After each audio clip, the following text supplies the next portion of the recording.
آپ دیکھ رہے ہیں او پی ٹی وی گلوبل. میں ہوں صوبیہ علی. سب سے پہلے ایک نظر آج کی ہیڈ لائنز پر.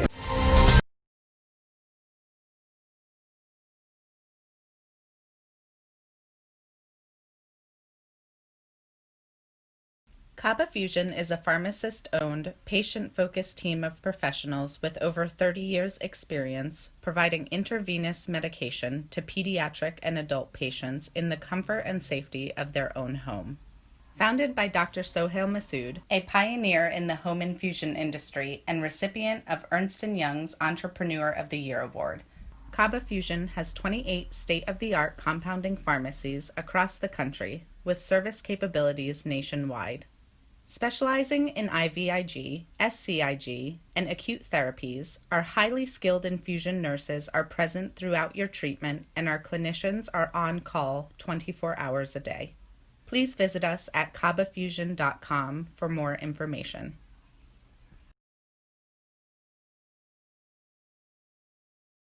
پاکستان میں کرونا کی تباہ کاریوں میں اضافہ. ایک روز میں ریکارڈ 88 ہلاکتیں. ایئر بس نے پی آئی اے طیارہ حادثے کی تحقیقات مکمل کر لیں. پی آئی اے طیارہ حادثہ کی تحقیقاتی رپورٹ فرانس میں تیار کی جائے گی. وزیر تعلیم سندھ سعید غنی کا کہنا ہے کہ اس سال پہلی سے 12ویں جماعت تک کے تمام طلباء و طالبات کو بغیر امتحانات دیے اگلی کلاسز میں ترقی دے دی گئی ہے اور جو بچے مختلف مضامین میں فیل بھی ہیں انہیں بھی پاسنگ مارکس دے کر اگلی جماعتوں میں ترقی دے دی جائے گی. ان کا کہنا تھا کہ اس سال کوئی خاص امتحان نہیں ہوگا اور جو طلباء اپنے مضامین میں بہتری کے خواہاں ہیں انہیں اگلے سال امتحان کا موقع دیا جائے گا. تھر میں کوئلے کے بجلی گھروں کی آلودگی سے 29,000 اموات ہو سکتی ہیں. یہ پاور پلانٹس سالانہ 1400 کلو گرام پارے کا اخراج کریں گے جس کا 5واں حصہ خطے کے زمینی ماحول میں جمع ہو جائے گا. سرد جنگ کا آغاز ہو چکا، بس اعتراف باقی ہے. لداخ میں حالیہ بھارت چین سرحدی کشیدگی کے بعد یورپی میڈیا میں مکمل جنگ کے خدشات ظاہر کیے جا رہے ہیں. امریکی صدر ڈونلڈ ٹرمپ نے کرونا وائرس پر چین کے خلاف مہم اور تجارتی تنازع کے باوجود دونوں ملکوں میں ثالثی کی پیشکش بھی کر دی ہے، جبکہ بھارت اور چین کی طرف سے بارڈر پر فوجیوں میں مسلسل اضافہ کیا جا رہا ہے. ایک دہائی کے بعد ثانیہ مرزا نے شعیب ملک سے شادی کرنے کا راز بتا دیا. بھارتی ٹینس اسٹار ثانیہ مرزا اور پاکستانی کرکٹ ٹیم کے سابق کپتان شعیب ملک نے اگرچہ ایک دہائی قبل اپریل میں شادی کی تھی، تاہم اب بھی ان کی شادی اور تعلقات کی خبریں پاکستان اور بھارت کی میڈیا کی زینت بنتی رہتی ہیں اور تاحال لوگ ان کی محبت اور تعلقات کے حوالے سے بہت ساری معلومات حاصل کرنے کے لیے بےتاب دکھائی دیتے ہیں.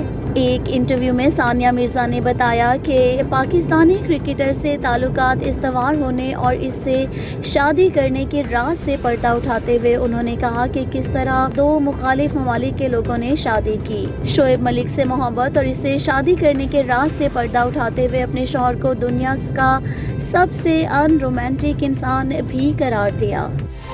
افواہیں حقیقت میں تبدیل. شہروز سبزواری اور صدف کنول ایک ہو گئے. معروف اداکارہ اور ماڈل صدف کنول اور اداکار شہروز سبزواری نے اچانک سادگی سے نکاح کر کے ان تمام افواہوں کو ختم کر دیا جو ان کے تعلقات کے حوالے سے گزشتہ 6 ماہ سے جاری تھیں. دونوں کے درمیان تعلقات کی خبریں گزشتہ برس دسمبر میں اس وقت آنا شروع ہوئیں جب شہروز سبزواری اور ان کی پہلی اہلیہ سائرہ یوسف کے درمیان علیحدگی کی خبریں سامنے آئیں. ابتدائی طور پر شہروز سبزواری اور سائرہ یوسف کی علیحدگی کی خبروں کے حوالے سے بھی شہروز سبزواری کے اہل خانہ نے تردید کی تھی، تاہم بعد ازاں دونوں کے درمیان علیحدگی کی تصدیق بھی ہوئی. علیحدگی کی تصدیق کرتے ہوئے سائرہ یوسف اور شہروز سبزواری کے درمیان طلاق کی خبریں بھی سامنے آئیں اور ابتدائی طور پر طلاقوں کی خبروں کو بھی افواہ قرار دیا گیا.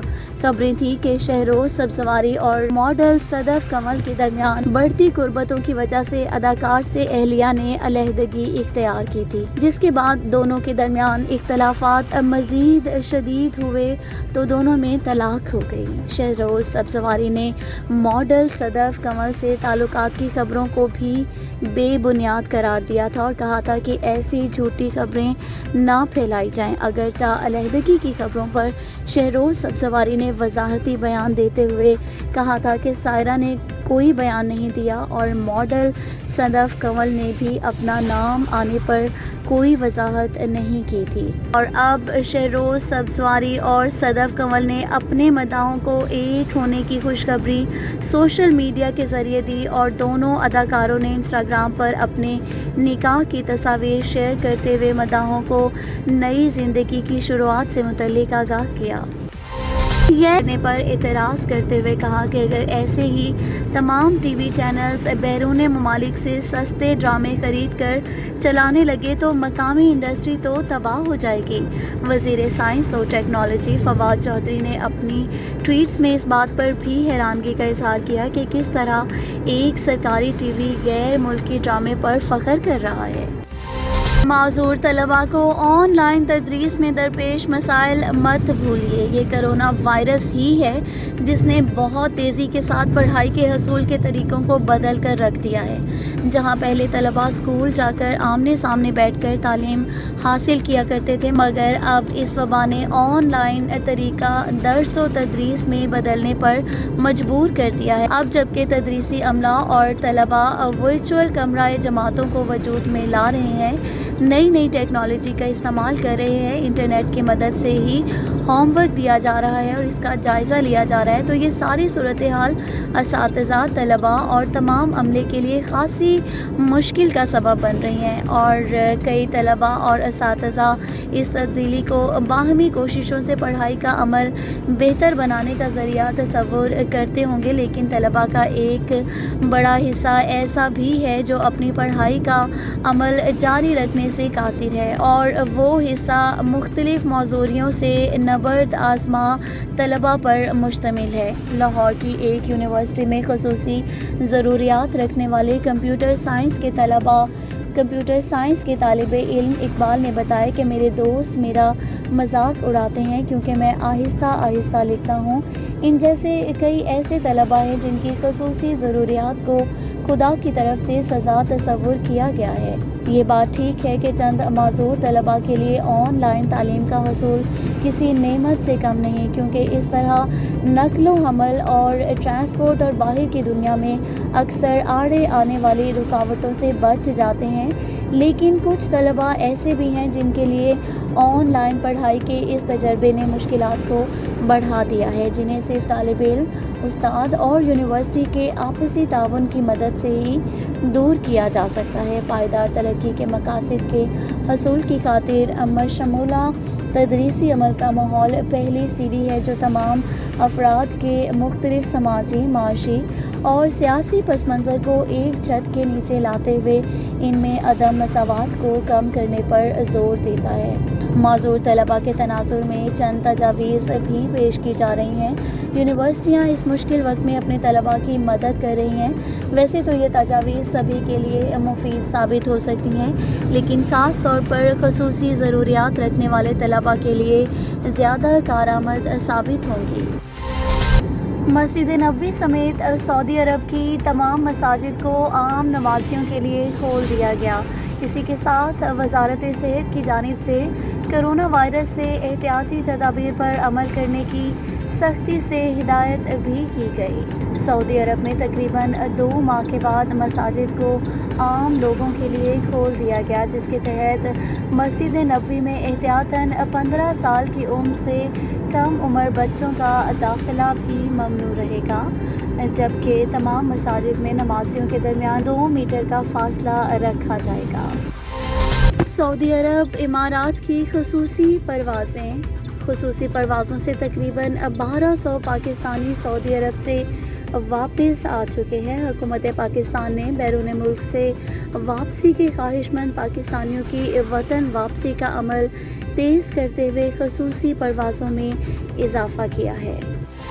دونوں خلا بازوں کو کرونا وائرس کے پیش نظر 3 ہفتے قرنطینہ میں رکھا گیا تھا، اور یہ اس لیے کیا گیا کہ اگر ان خلا بازوں کے ذریعے عالمی خلائی اسٹیشن میں موجود روسی اور امریکی خلا بازوں تک یہ وائرس پہنچ گیا تو وہاں کرونا وائرس کی طبی سہولیات فراہم کرنا بہت مشکل بلکہ ناممکن ہوگا۔ ہم آپ کو یہ بتاتے چلیں کہ پاکستان نے بھی 2018 میں اعلان کیا ہے کہ وہ بھی اپنا خلا باز خلا میں بھیجیں گے، لیکن موجودہ صورتحال کو مد نظر رکھتے ہوئے یہ بات صاف کہی جا سکتی ہے کہ پاکستان اس خلائی دور میں ابھی بہت پیچھے ہونے کے ساتھ ساتھ خستہ حالی کا شکار بھی ہے۔ اس لیے ابھی پاکستان کی طرف سے خلائی میدان میں پیش رفت کا سوچنا بھی ایک تمنا سے بڑھ کر کچھ نہ ہوگا۔ اسرائیل نے مسجد اقصیٰ کے امام و خطیب کو گرفتار کر لیا۔ اسرائیلی افواج نے قبلہ اول مسجد اقصیٰ کے خطیب اور اعلیٰ اسلامی ادارے کے سربراہ شیخ اکرمہ صبری کو جمعے کو ان کے گھر سے گرفتار کر لیا۔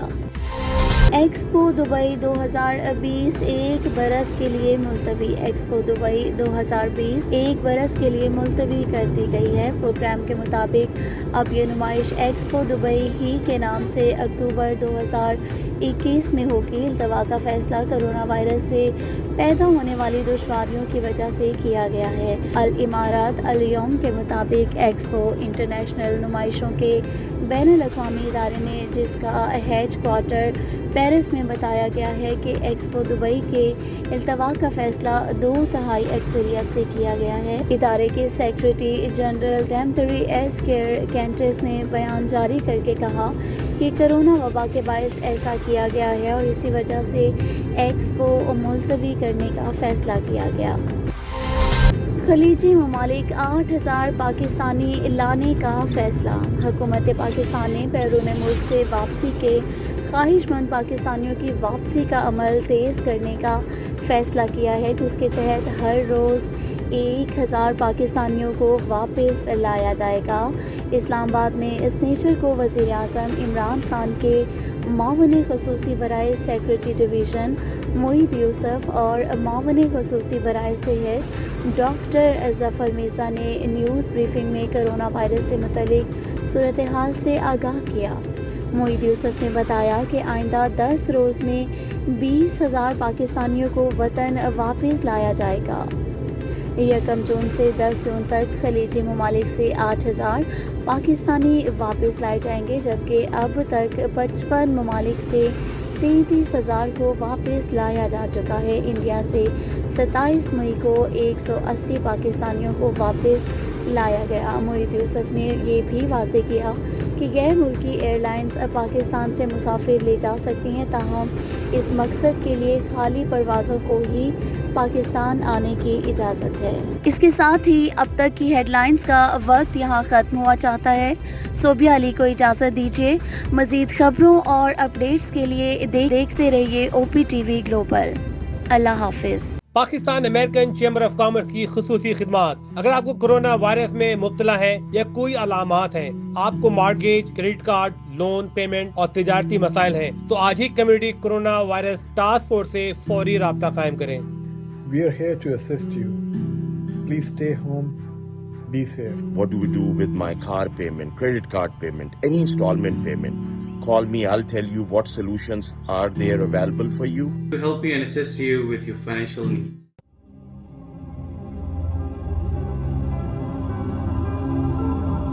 کرونا وائرس پینڈیمک سے لڑنے کے لیے پاکستان امریکن کمیونٹی کی مدد کریں۔ Community corona virus task force group Los Angeles آپ کی خدمت کے لیے متحرک اور تیار۔ اگر آپ کو کرونا وائرس کی علامت ہے یا اس میں مبتلا ہے تو مدد کے لیے Pakistan American chamber of commerce کی ٹاسک فورس سے فوری اس نمبر پر 310-424-3686 پر رابطہ کریں یا اس ویب سائٹ پر رجوع کریں۔ شکریہ۔